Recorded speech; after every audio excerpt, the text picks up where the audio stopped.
Okay, this module is our fitness assessments. We have part 1 and 2.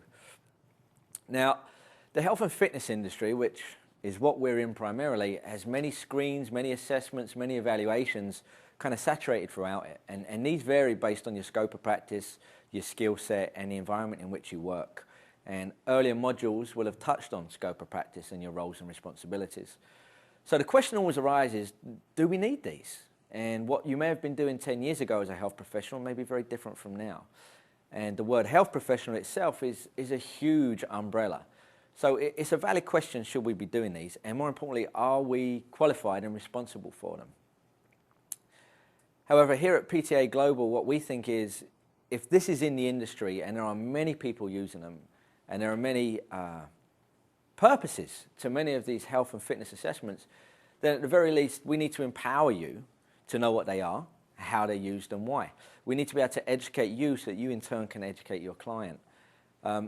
As you take a mindset of using a fitness assessment, as we're going to call it, you need to understand that we are talking about something that's objective and yet evolving at the same time. A good example here is normative data. What's referred to as normative data on a healthy population has changed so drastically in the last 10 or 20 years that to compare someone's, example, body fat results today to the normative data of 10 years ago is almost arbitrary. So what we're going to do now is go through what's out there, how it should be used, why and when it could be used, and at least empower you to make an informed decision. Now, with all fitness assessments, we think that the two biggest things is reliability and reproducibility. Whatever you do out of this battery of assessments, which again is only a small part of what's available, you have to be reliable and it has to be reproducible, otherwise it becomes arbitrary. And there is a difference between a health assessment and a fitness assessment and a performance assessment. And really what we're talking about here is a combination of health and or fitness assessments. That's what we're going to be covering in this lecture. Always stop to question the appropriateness of what we're about to go through. Does your client need a caliper test? Do they want a caliper test? Does everybody need to have their BMI? Does everybody need a sit and reach test? Does everybody need a VO2 test? And more importantly, is it appropriate for them, their needs, their goals, and their comfort level? And that's a theme that we're going to keep coming back to throughout the lecture. No right, no wrong, no good nor bad, just is this right for my client? Is it appropriate? And then finally, it is very important that you know of these assessments, if nothing else, so that you can have a communal voice in the industry. Because when you speak to your allied health professionals, chiropractors, doctors, surgeons, many of these are the benchmarks that they use for health. And it's very empowering to know that they're dealing with you as a fitness professional when you're not only aware of them, but you can deliver them as and when needed. And I think ultimately, this really helps us strive towards our goal of being inclusive. If we're going to really be an inclusive industry, we need to embrace and accept all modalities out there for improving health and fitness. And fitness assessments is just another tool in the tool bag. Okay, so we're going to start with one of the most commonly talked about and commonly seen applications, blood pressure. And the first part of that is looking at the pulse. And a pulse is really the pressure wave of the blood. And it's monitored at various pressure points throughout the body. And you'll see on your graphic now there's 9 that we've illustrated here. And the pressure points is where the pulse is most easily palpated. In other words, where it's most accessible and easiest to get a measure of. Okay, measurements by health and fitness professionals are made on the pressure in the large arteries. Why? Because it's the arteries that are taking the circulation that's being pumped from the ventricles around the body, and it's the veins that return them. So in other words, if we really want a measure of accurate pressure, it has to come from the arteries. There's 2 components we look at. We look at systolic and diastolic. And systolic is the pressure at the peak contraction of the ventricles. And if you remember from our earlier module on the anatomy and function of the cardiovascular system, there are really 2 sets of chambers. One is the atria, and they are responsible for the filling of the heart coming in from the veins. And the ventricles are responsible for the pumping or the ejecting of blood around the circulatory system via the arteries. So it makes sense that what we're really looking at is the pressure as blood gets pumped around the body. So systolic is the measurement at the peak contraction of the ventricles. And diastolic, not surprisingly, is actually when the ventricles relax and filling is occurring. There are 2 benchmarks, systolic and diastolic. And typically what you're going to find is the further the anatomical location from the heart, you saw 9 locations on the body, the further away from the heart, the weaker the pulse is going to be. As a result, if we're measuring blood pressure, we really want to choose a location that's very close proximity to the heart and has a very strong artery pumping that circulation around the body. Okay, now in this lecture, we're going to give you an overview of the various just samplings of different fitness assessments, but the one we really want to go into a little bit deeper is taking blood pressure. It's a very commonly seen practice, and most gyms are going to have some form of measuring blood pressure. So when we look at taking blood pressure, we need to understand straight away that there's a huge variation and variability of when you take it and how you take it. There are many stress factors that can affect this. So for example, when someone comes to you and you're going to take blood pressure, the first thing you want to make sure is that it's at the same time of day, if possible, every time you take it. So you standardize the environment. You standardize where they sit, the lighting, the room, the familiarity. Standardize it best you can to kind of nullify a lot of those variability factors. Second thing you want to do is make sure they're seated and in a comfortable environment. Third, make sure that they haven't consumed nicotine or caffeine at least 1 hour prior to taking their measurement, because as you're going to see in the next slide, these things significantly affect blood pressure acutely. Okay, once you've done those few basic things, you're going to sit your client down and you want to remember that you need to take at least 2 measurements. Why? Well, many people have what we call white coat nervousness. As soon as they see the doctor in the white coat coming, they immediately get nervous. It's no different when you're a trainer or a gym instructor. When you bring out a stethoscope and sphygmomanometer to take blood pressure, it can already induce a state of moderate hypertension. So you've got to take 2 measurements to make sure you standardize. You're going to sit your client down, make sure they're comfortable, and ideally, you're going to have them sitting in a position where their arm can be at the same level as the heart, with the elbow and forearm resting passively on the table. Next thing you do is make sure that the cuff you use is the right size for the arm. After that, you want to locate the brachial artery. Now, technically, it's called the antecubital space, but what that really means, on the medial aspect, on the inside of the arm, right under the muscle belly of the bicep, you're going to find a very powerful artery. That's where you're going to palpate with 2 fingers to find that pulse. That's where your stethoscope is going to go. Once your stethoscope is on, you're going to locate the cuff and you're going to apply it around the arm. Now we start getting into how much you should inflate that cuff. Now, in the example you see on your graph, you're going to see we have to give you a ballpark. We're going to assume this client's somewhere between 120 systolic and 70 diastolic. So we know we're going to have to inflate that cuff to greater than 120. Now, typically speaking, we inflate the cuffs between 160 and 180 millimeters of mercury. If you go in excess of 200, 220, 240, you tend to find a tremendous compression of the blood supply, and as a result, huge discomfort in your client. And more importantly, you don't need to go that high to get the result that you're looking for. So in this example here, we're going to inflate the cuff to about 170 millimeters of mercury. And what you're going to find is at that point, you've compressed the blood supply. As you're listening through your stethoscope, you're going to find no sound. Why? Because there's no blood supply going through that artery. Now you're going to start to turn the knob on a sphygmomanometer and you're going to release it at a very slow and steady cadence. Generally speaking, that cadence should be about 2 to 3 millimeters of mercury per second.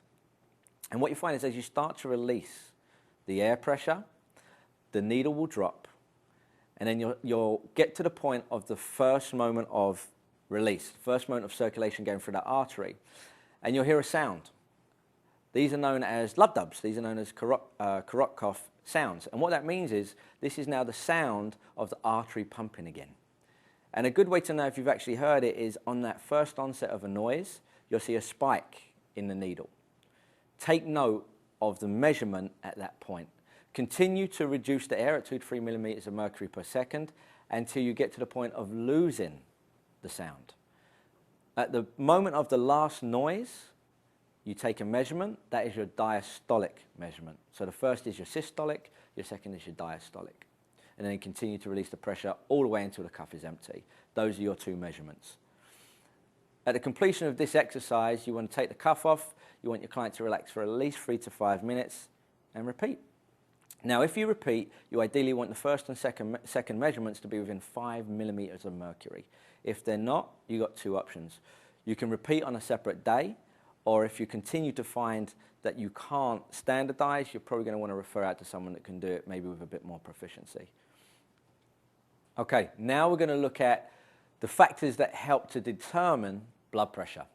And there's quite a few of them. So what we're going to do is give you the most important ones and the main bullet point for each one. First of all, look at the central nervous system.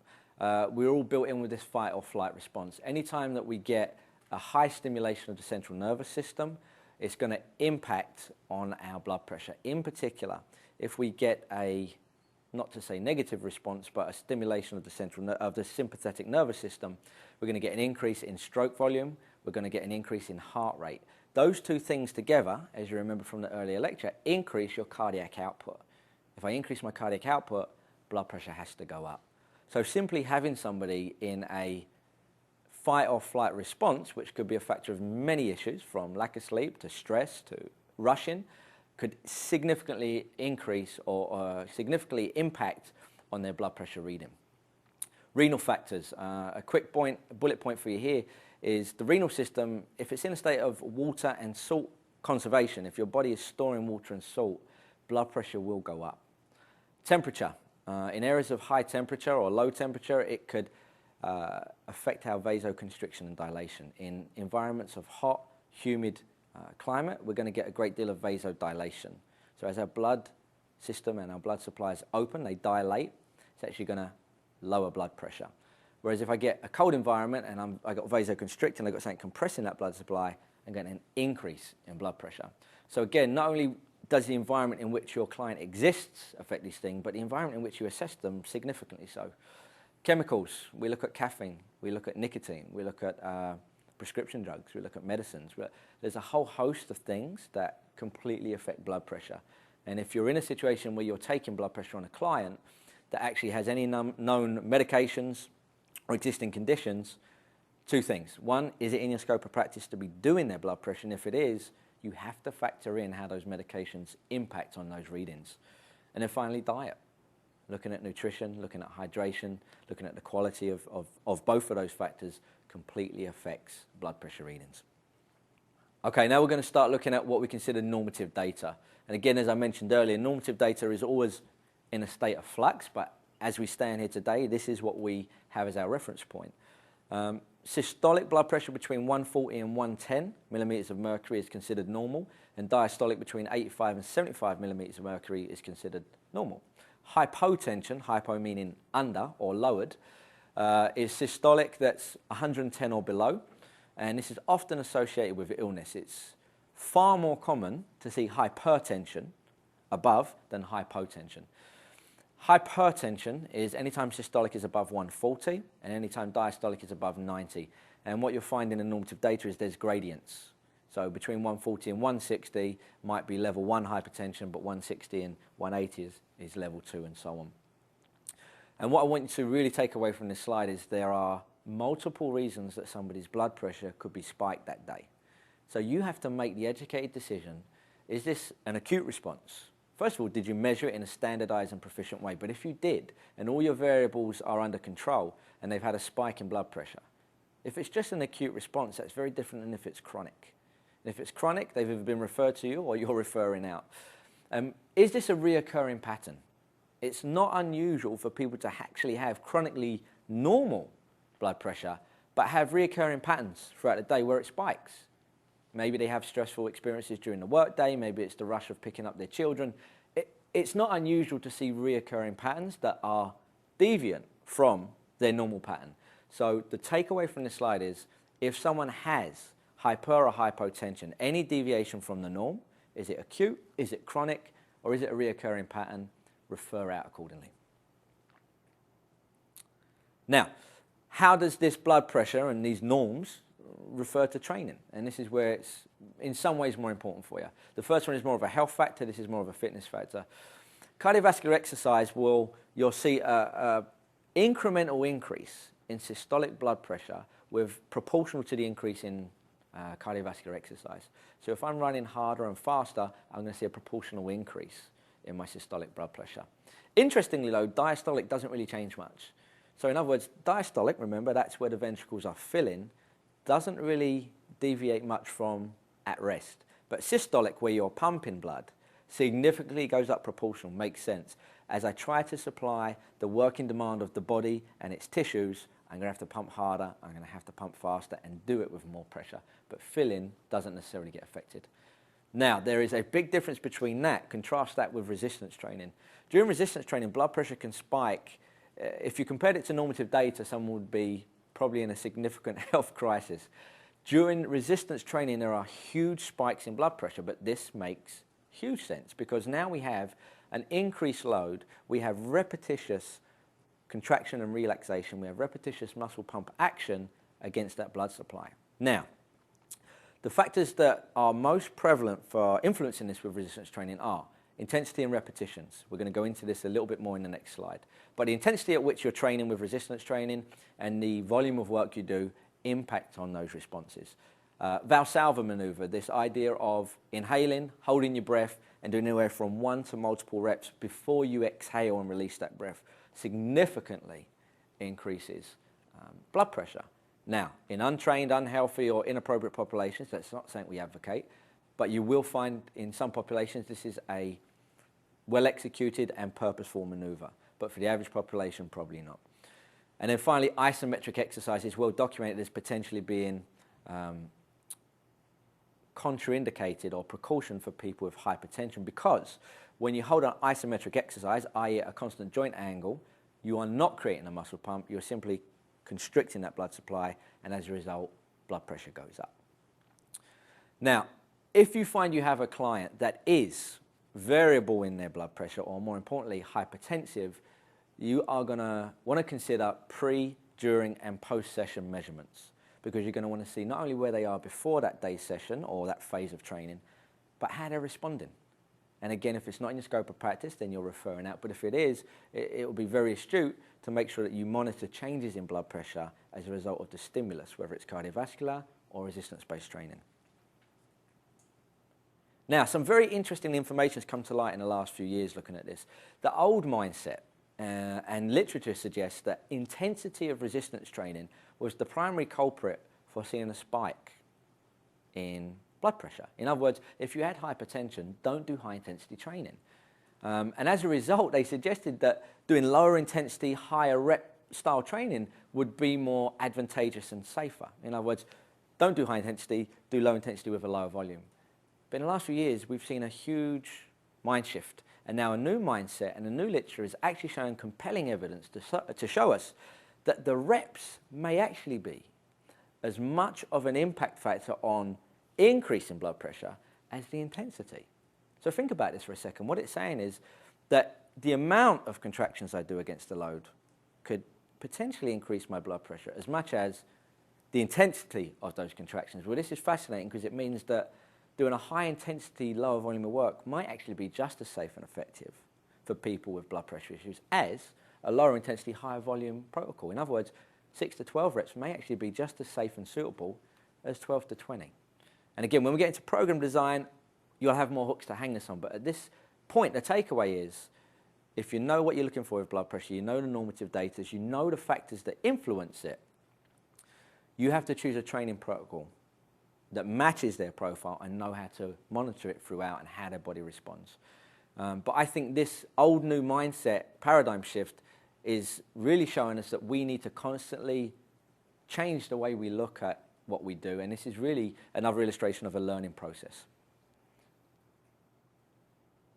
Okay, now we're moving into more muscular assessments. There are what we call static and isometric. Static and isometric muscular action is basically referred to as minimal to no joint movement. Often there's a misconception and it means constant muscle length, but it doesn't mean that necessarily. It means that there is no visible movement in joint angle. Dynamic muscle action is often referred to as isotonic, which means there is visible joint movement, concentric, eccentric, but it means that there's a constant tension or a constant load throughout that range. So an example here, which we go into in more detail later in our modules, is if you picked up a 20-pound dumbbell, it's 20 pounds whether you're in the bottom of your range or the top of your range in terms of what the dumbbell is adding to your body. So isotonic means same tension. It's really a misnomer though, however, because what you'll find is, based on the movement that I'm performing and how I perform it, and lever lengths and joint angles and things that we discussed in our biomechanics modules, a load changes. And so at one range of motion, I may actually have more force production than another range of motion. And so that 20 pound in my hand is no longer the same force at the top of my range as it is at the bottom of my range, or if I do a slow range of motion versus a quick range of motion. So just to let you know that isotonic means same tension, but in reality through the body, that tension is constantly fluctuating. So in reality, when we look at the greatest resistance that we can do during dynamic conditions, i.e. concentric, eccentric, to use but one definition, really what this is an assessment of is the maximum load we can do in our weakest point of the range of motion, because in different ranges of motion, I have different force capabilities. So in other words, what I can do in my strongest joint position is much greater than what I can do in my weakest. So the limiting factor is what I can do in my weakest point of that range of motion. That's really what we're assessing with dynamic muscular assessment. Now, there's also something called isokinetic testing, and these are, to be quite honest, in our mainstream health and fitness environment, you won't come across many of these at all. Isokinetic means that it's the same speed. So it will force your body to work a movement pattern against a machine that's working at the same speed for that entire range of motion. Now, isotonic, you can change the speed, but with isokinetic, the speed stays the same. But what varies is the resistance.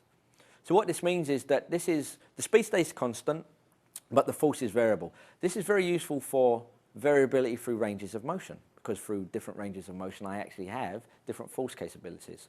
However, it's not really that applicable, and it's unlikely you're going to see many of these in the mainstream gym and health club environment. Typically seen in research labs, clinical environments, and potentially in high performance and or rehab settings.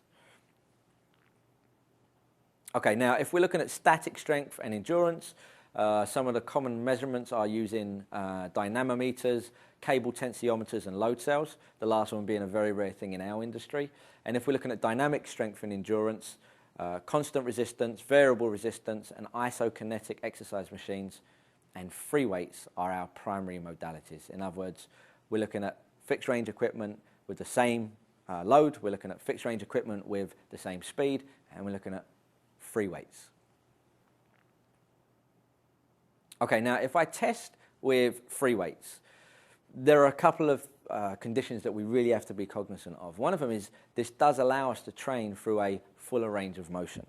It does allow us to train in a more gravity-based environment. It does allow us to train potentially in multiple planes at variable speeds.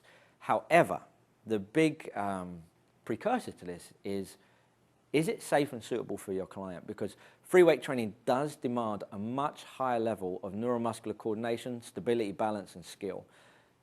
So if you're going to assess somebody using free weights as your modality of choice, you better make sure that it's safe and suitable for them. So if we're speaking in generic terms here, a novice is very unlikely, someone untrained is very unlikely to be doing maximal strength assessments using free weights. It would probably be a bit more suitable, potentially more suitable, to be using some fixed range isotonic or isokinetic type environments. And then finally, if you're going to use free weights as your dynamic muscle testing modality, you're going to be trained, skilled, and proficient as a spotter. We're going to go into the protocols now, but if you're not familiar and proficient with spotting someone with free weights, this is not really the most suitable option for assessing their dynamic muscular strength. Okay, now if we're going to measure if we're going to use a dynamic muscular assessment using constant resistance machines, that's to say isotonic, it's a little bit safer, it's a little bit easier to use, and it has a little bit less demand on a neuromuscular system. So it may be suitable for a wider base of your clientele. It is restricted in the range of motion and the plane of motion and the gravitational environment in which you can use it. It reduces the need for a spotter to some degree. But on the flip side, a lot of these isotonic weight machines have set increments in load. And some of them can be quite big, so it's very typical to see a weight machine go up in 10 and sometimes even 15-pound increments. So if you're looking at someone's maximal dynamic strength, that could be a huge jump, and you may find that to go up an increment may be too much, but to keep them down is not enough. And then finally, you have to look at the seat, the lever arms, and how this is not always ideal for everybody. And in particular, smaller height and smaller frame people are often at a disadvantage on an isotonic assessment than larger framed and bigger people, because the lever arms may not match their profile as well.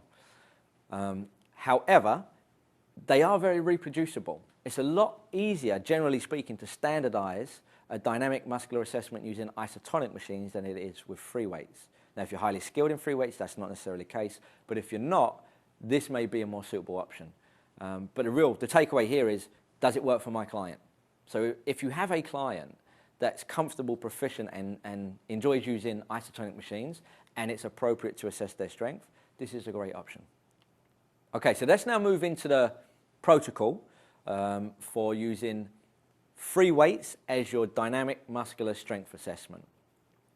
First thing you need to do is warm your client up in that movement pattern for 5 to 10 reps, a low to moderate intensity. So we're talking 40 to 60% of their 1 RM, or their estimated 1 RM. Now, at this stage, if you're already thinking, I have no idea what my client's potential 1 RM is, this is probably not your ideal choice for assessing their muscular function or their muscular strength. Because if you're going to use free weights, this is the protocol, and they need to be familiar with that movement at relatively high loads. Stretching or some kind of dynamic preparation for a 1-minute rest period. And then what you want to do is perform 3 to 5 repetitions at 60 to 80% of their estimated 1 RM. And so what you're seeing here is a trend. We're doing a very low volume of work, a few reps at a low intensity, then we're resting. Then we're going to use another warm-up, but a higher intensity, but again, the volume of work is low. We're not trying to fatigue the person here, we're trying to excite them and get them ready for a maximal exertion. After resting, perform conservatively their estimated 1 RM. And again, if you don't know what that is, it's probably not an ideal choice. If you do, this is the point at which you try that estimated 1 RM. If they complete it successfully, i.e. they can complete 1 rep, then what you're going to do is rest for 3 to 5 minutes before you try again. Now, it's really important at this stage that we identify why we're resting 3 to 5 minutes. We spoke in earlier modules about our energy system development. And if we're doing a maximal high-intensity exertion in any modality, we're going to be using our ATP-CP. We're going to be using our immediate anaerobic energy system. Well, we only have 2 to 3 seconds of it in the body. So if it takes me 2 to 3 seconds to do a 1 lift maximal exertion, I'm going to have to wait for that to replenish, and it can take 3 to 5 minutes for ATP-CP to replenish. The second thing we want to do is look at neural fatigue. So when we do a maximal high-intensity lift, it's almost exclusively a neurological based movement. As a result, I've got to let the nervous system recover fully before the next maximal exertion. So again, if the lift is successful, you've rested 3 to 5 minutes, you're going to go for another lift. And you repeat this process until you hit their 1 rep max. That 1 rep max can now be used to gauge their strength in 2 ways. One is absolute. There's normative data in many textbooks available to work out where they stand for their age, for their sex, cross-comparison to other populations, or what many people find more appropriate for their training, for their goals, for their sport, is to do relative strength. And what that means, you now use their total lift and you divide it by their weight, and what you get now is their relative maximal strength. And this is really interesting because it's good for comparison across different populations for equal mass. So for example, if you have someone that competes in disciplines or sports where mass is a determining factor, boxer, martial artist, whatever it is, relative strength is usually a lot more appropriate than absolute. Okay, generally speaking, if you're going to do a 1 RM test, if you're going to do it, the normative data are used against bench press, leg press, squats, deadlifts, and so on. However, there are bigger batteries of tests available, but what you're going to find is these are movements that assess maximal 1 RM in a safe and reproducible environment. So for example, bench press, lat pull down, leg press, leg extension, leg curls. Now, many of you may be thinking, well, they're not movements that I do with my clients very often, and if that's the case, then there may not be a need to do this test. But the normative data are compared against the same movements and the same outcomes over and over again. Now, for many of you, maximal lift is not appropriate for you and your clients, so we have submaximals. And a submaximal means we're not going to max, we're going to go to submaximal, and from that, we're going to extrapolate what we estimate their 1RM, their maximal force production to be. This is a bit more applicable for children, for adolescents, for older clients, basically for anybody that's not appropriate to do a 1RM maximal test. Very often you find that 3 to 5 RMs are more often used for safety reasons. Even in a well-trained person or the elite athletic person, 3 to 5 RMs are often used more than a true 1 RM.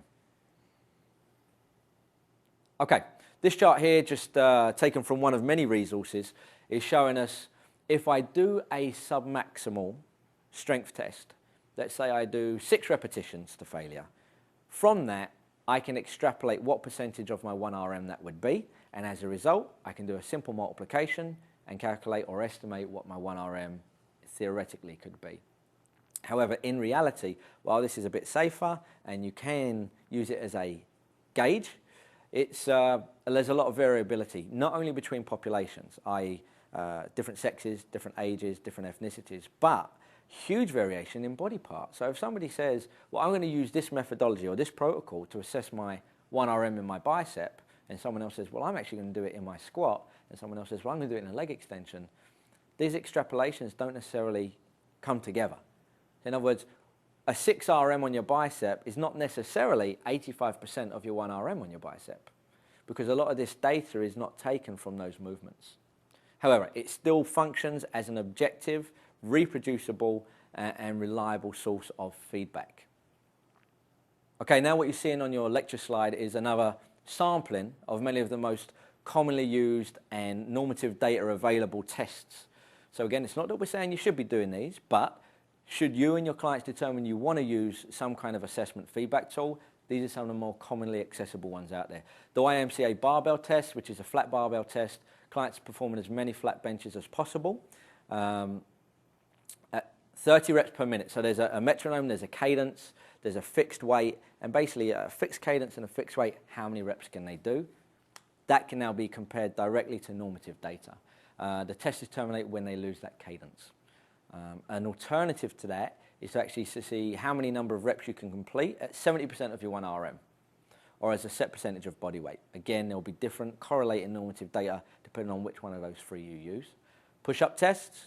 Again, there's a couple of variations on them. There'll be different normative data for men versus women, but generally speaking, it's set at a cadence and or reps to failure. How many reps can you do? And there are always standardizing criteria. So where your hands need to be relative to your shoulder, how far you have to come down, whether you have to touch the floor or somebody's fist. All of these things will determine the criteria, and based on the assessment you choose, there is correlating normative data. Curl-ups, and a curl-up is different from a sit-up. How many reps you can do in 2 minutes? That's another commonly used one, but again, that would be more local muscular endurance than it would pure strength. There's a huge array of battery of tests. All we're trying to do here is say, if your clients want it, if you deem it as appropriate and you're proficient in that skill, then go for it. It's all about meeting your client where they need to be met. This is just a small sampling of what's available. Cardiorespiratory assessments, there are step tests. There are power work capacity tests, which is a cycle ergometry test, ACSM guidelines. Various treadmill tests, such as the Bruce ramp test. There are field tests, such as the bleep test.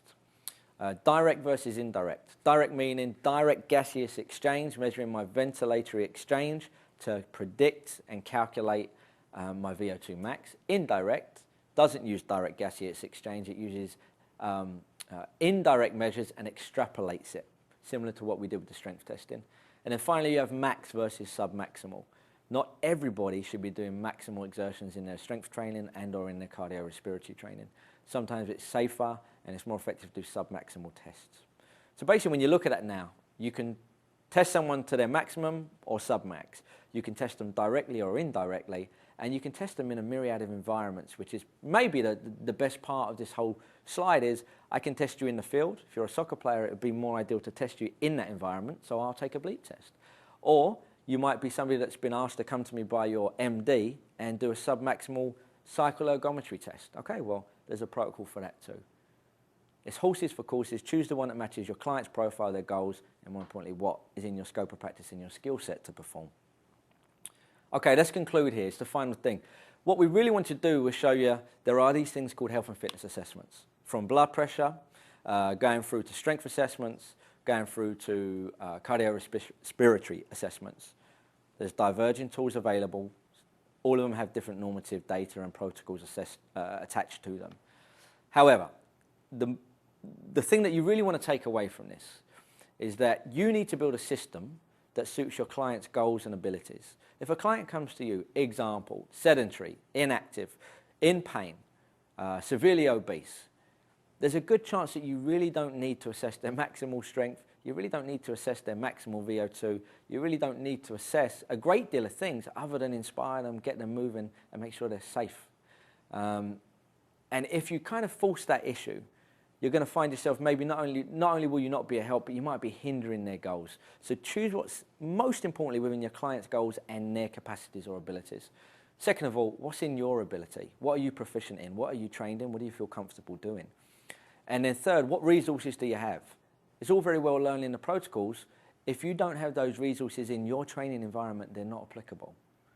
So if you're in an environment where you have 20 meters and you have room to run, then maybe a bleep test works better for you than a ramp treadmill test. And it's not good or bad, it's not better or worse, it's what's appropriate for your clients, your abilities and your resources. And above all else, most important is standardize, standardize, standardize. Whatever test you use, give it a purpose. Make sure it's reproducible and reliable and stick to it. Because if you're going to use it as a powerful feedback tool, if you're going to use it to inspire your clients to change, then you need to do the same test in the same way, in the same environment, over and over again. So whatever you use, stick with it and do it well.